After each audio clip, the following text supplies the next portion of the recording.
This comes from Ian Rappaport. Free agent quarterback Cam Newton has not ruled out a backup quarterback job in the right situation. He wants to be a starter, but is open to being a backup. Okay, that's not news.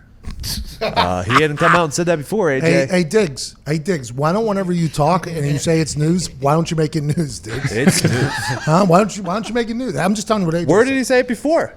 Question. Diggs, this is not a personal attack on you. It seems like it. Seemed like Sounds like it. I understand Cam originally there's stuff floated out there that he would sit out a season, or should he sit out a season, and all of this stuff. Of course, the right situation he would go to, he wants to be a starter. Cool. We already knew this, I feel like. I agree. Most common sense, but there was a lot of people coming out and saying that he would not be open to being a backup. That's why the conversation was, should he sit out a year instead of being a backup quarterback? So I think that's why it's potentially news, because there's 58 days here without any live sports in America, so that's why it's news. It's Cam Newton and all that shit, but then a lot of the narrative started spinning that he shouldn't go to a place to be a backup. He should rather sit out. And I like that Ian Rappaport was definitely getting his information directly from Cam Newton, because in the tweet, he wants to be, parenthesis, and should be, by the way. So Rappaport's just like, I love that. let me let y'all motherfuckers know I am on this guy's side, a starter, but he's open to being a backup. Where would be a good place for him to be a backup quarterback? You got to have a strong starting quarterback, don't you think? I'm glad you asked, Pat. So I was speaking to an anonymous scout yesterday, and I was asking him just about things going on around the league. Wait a minute. We have an anonymous scout on this show? Oh, yeah. He wants to be known as the anonymous scout. Yeah. Okay. Wow. Okay, he works in the NFL. How long has he been in the NFL? Yeah. He's in the NFC. He's been with a couple different teams. He's probably been in 15, 20 years now. Oh, okay, so this guy knows. All right, here So we go. he had this theory on Cam. He thinks for sure, obviously, Cam and coming off his foot and everything, people want to see that he's healthy, so that's a big reason why he's not signed right now. I was like, where's he going to go, man? Because in my eyes, I said, if he wants to start, the one place he should go that has the best chance of starting is New England. Now, I don't know if New England wants him. If he can go in there and beat out Stidham and Hoyer, that's the job. But you're not going to go sit behind. He's not going to have can you see Cam doing a Jameis Winston thing? But my anonymous scout who I told you, he said, what about this? He said, what if Pittsburgh brought Cam in, gives him like a 2-year deal. First year is worth like $5 million. Second year can be up to like $20 million. If he becomes the starter, for some reason Ben retires, Ben's not healthy, he doesn't have it anymore, Tommy John doesn't take. If Cam can step into the role his second year, then he'll get a big payday, $20 million, revamp his career, parlay that into a long-term extension, possibly with the Steelers. I think all of Pittsburgh was expecting that and hoping that with Jameis Winston. That's why the report, when it came out from a Bucks beat reporter or whatever he was, a blog kid named Nick Citro, that Jameis Winston turned down another offer from the Pittsburgh Steelers to go to the New Orleans Saints for a 1-year, $1.1 million deal, became such big news because the Pittsburgh Steelers had to come out and say, we have negotiated no deals with any other veteran quarterbacks, and they've always said that they're sold on Mason Rudolph being their backup quarterback. That's much to the chagrin of the entire city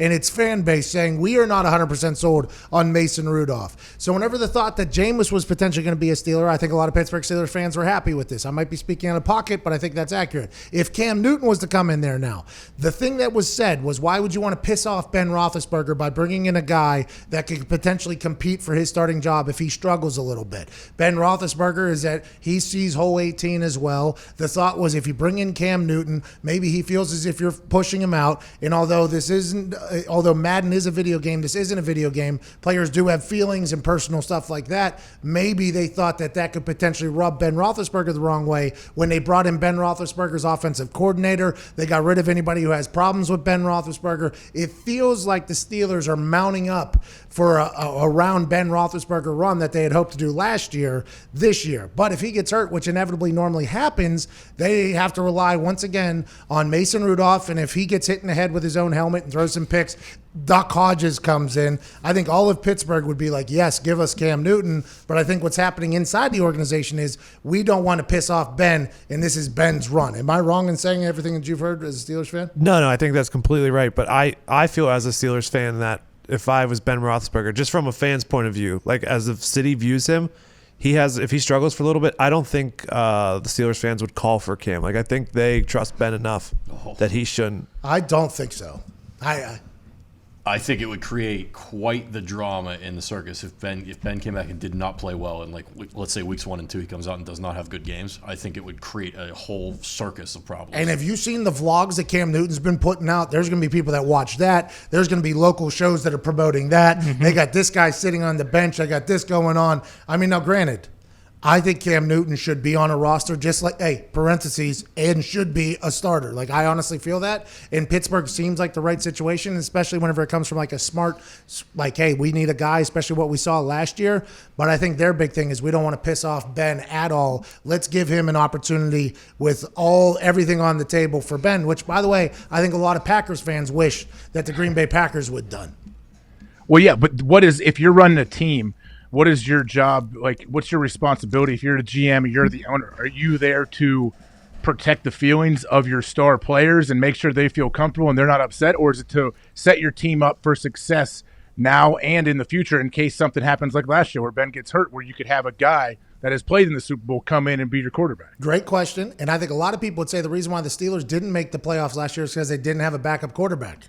Right? I think just like the Packers, now, because we could say the same thing for the Packers situation with drafting Jordan Love, but I would go back to my thing, like, why didn't they make the Super Bowl last year? Why did they lose? Well, they didn't address that at all. The Steelers would be addressing the exact reason why they weren't able to win last year if they were bringing a backup quarterback, which is something you have to think about. But I would assume Colbert and Tomlin know Ben at this point, and they're like, listen, our job could be to look forward to the future, but I think we got a team right now that we can win with. Let's get our guy in here and make him feel good. I'm not saying it's right or wrong, because if Tommy Yon doesn't take and he gets hurt or he gets hit or something like that and they go back to Mason Rudolph, you got to hope, I guess, that Mason Rudolph has figured it out in one offseason, dating Bachelor stars, and then you got to hope that goes on. Or maybe you think that Cam Newton could still be on the street and bring him in. I don't know what you do, but that could be an evolving issue there if they don't sign Cam. Yeah, I mean, the backup quarterback situation there is a mess right now. But and there's a lot of, I think the local media and fans love Ben Roethlisberger. Like, there's what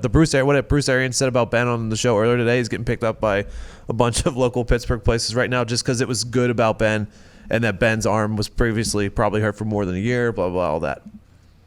They should love Ben in Pittsburgh. Correct. Like, they should absolutely love Ben and what he has done there. I don't take it, like, if you brought Cam in, I understand how it might be weird. But, yeah, I mean, it is always weird, I guess, when there's a high-profile backup. It's like, okay, what if he goes 3-and-out his first series of the season? People are calling for Cam already. That's why I don't like having, like, the back and forth between who's going to be the starter, who should be. Like Chicago. If for some reason Chicago starts Mitch Trubisky, he goes 3-and-out, they're going to be booing the first series calling for Nick Foles. That's a tough thing. That is a tough thing to deal. I mean, they were already calling for Nick Foles, and he wasn't even on the team last year in Chicago. They were calling for any quarterback that could possibly get them a win or two. I mean, that's just, especially at that position, because that you go as your quarterback goes. And by the way, I don't blame Colbert and Tomlin if they decide not to bring in Cam, just strictly for being like, let's not piss off. I mean, let's just not do it. Let's just see if we can win, and then we'll build for the future. But Cam Newton, the timing of his release, the quarantine of his release, everything, it's going to be something we talk about for years to come, and eventually what happens. The same with Jameis. It's like those two guys, incredible football players, and they look like they're going to be able to only get better. Cam looks healthy, but nobody knows if that's 100% certain, and it's not a good time to sign a franchise quarterback. Look good, feel good, play good. Play good, pay good, die good.